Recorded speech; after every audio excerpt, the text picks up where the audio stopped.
Alright, so the full card for Misfits Boxing 006 has been revealed. Unlike the last couple of Misfits events, Misfits Boxing 6 will be in the US, New Orleans to be specific. The main event has already been announced, Justaminx vs Le'Veon Bell, and I actually like this fight, the YouTuber up against the athlete. Can Justaminx rise up to the occasion after his rather mediocre performance against Ginty and defeat Le'Veon? We'll see. I think it's a bit of a sleeper main event, to be honest. I think it'll absolutely deliver. There will be a knockout, there will be fireworks. I think this also could potentially set up a Logan Paul fight with the winner of Justaminx vs Le'Veon Bell, but we'll see about that, because Logan Paul is such a giant megastar in comparison to Justaminx and Le'Veon at least, so we'll see how that pans out. The co-main features Justaminx vs Fangs. Now I know who Fangs is, she does like reaction videos to this YouTube boxing stuff, and she's kind of been engrossed in that world for a long time at this point. I don't know who Justaminx is, but I'll go with Fangs as the winner just because she seems just more on it, more in tune with the community. Chris Avila versus Paul Bamba is a great fight. Chris Avila is a MMA fighter, a former MMA fighter, and Paul Bamba is a light heavyweight pro boxer with a record of 5-2, I believe, somewhere around there. Chris Avila has beaten up Dr. Mike, and he also beat Anthony Taylor. Chris Avila is a very tough dude, and Paul Bamba is just the same, and I'm glad that Paul Bamba is getting a shot after being snubbed off of the Deji Mayweather card. So yeah, this is a good fight. Two athletes, two fighters, two pro fighters, which I think is a good matchup. I mean, I know they're not influencers in the traditional sense, but a boxer going up against an MMA fighter, I mean, that's just classic crossover boxing. It's literally in the name, it's crossover boxing. So I'm happy with this. Again, it attracts a different audience, you know, than all the influencers, but still good matchup, and it also has a different feel from Justaminx being a YouTuber, Le'Veon Bell being a pro athlete, and also two other YouTubers with Justaminx versus Fangs. Minikon versus Jake the Viking. I believe Jake used to work with Mr. Beast. I'm not too sure, to be honest. Minikon was on the previous Showstar card, and I believe he was on Misfits 02, I think, or Misfits 03, one of the two. But yeah, this is kind of a meh fight, to be honest. I mean, it's fine.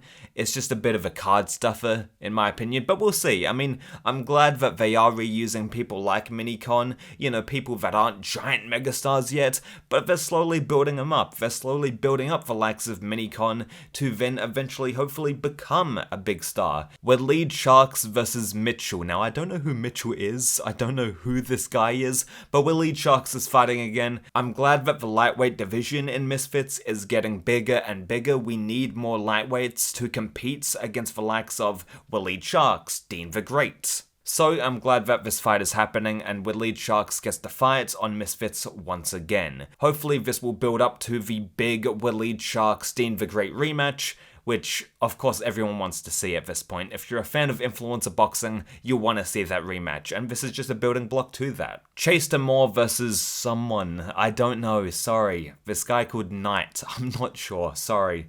Another YouTuber, I think. Now, Chase Moore looked fucking diabolical. I mean, it was shambolic, his performance against Josh Bruckner. I don't think Josh had a great performance, but he did what he had to do against Chase Moore, and Chase was fucking shambolic, man. I mean, I've got to say. But this is the cool thing about Misfits boxing. Even the boxers with the worst performances get second chances to redeem themselves. Swarms redeemed himself. Pineda redeemed himself. So I'm not sure why Chase Moore doesn't deserve the same redemption opportunity. Chase Moore versus Knights. Hopefully Chase Moore is better and we get a better performance out of him, because fuck me, that debut was fucking... Anyway. Kimbo Slice Jr. versus Rose, sorry. Kimbo Slice Jr. That'll definitely get the MMA community involved. Kimbo Slice is one of the most beloved MMA fighters of all time. I mean, come on, it's Kimbo fucking Slice. And his son carrying on his legacy and fighting on this card. Again, I think this card is more about getting different kinds of audiences rather than just influencer crowds. So, Kimbo Slice Jr., awesome, man. What a great person to put on this card. And then Smith versus, I don't even want to pronounce that name because I know I'll fuck it up. Okay, I don't actually know who these people are, sorry. So I can't really break that one down. So yeah, the card as a whole, it doesn't have that one big fight that everyone's kind of looking forward to. It doesn't have like the Pineda B-Dave tag team match, for instance. But I think JMX versus Le'Veon Bell will be a sleeper hit. I've been doubting Misfits time and time again, and every single time they've just delivered. So we'll see. I do hope that the venue that they are going to in New Orleans is like 4,000 seats or 3,000 seats. Like, I just don't want it to look not packed. Misfits 2 and Misfits 3, they were in these 10,000 seat arenas, and it didn't make sense because none of it was packed. With the Telford card recently, Jay Swingler versus Nick LaMayo, it was only about 4,000 seats, 5,000 seats, and that filled up really quickly. So I hope we have these smaller venues for these smaller cards, and it just scales like that. Instead of just having a 10, 20,000 seat venue for like 5,000 people to show up. It doesn't make any sense. So hopefully this venue is about like 3,000 seats, 4,000 seats, so they can actually sell it out. What do you think about Misfits 006? Let me know in the comments. See you guys next time. Bye.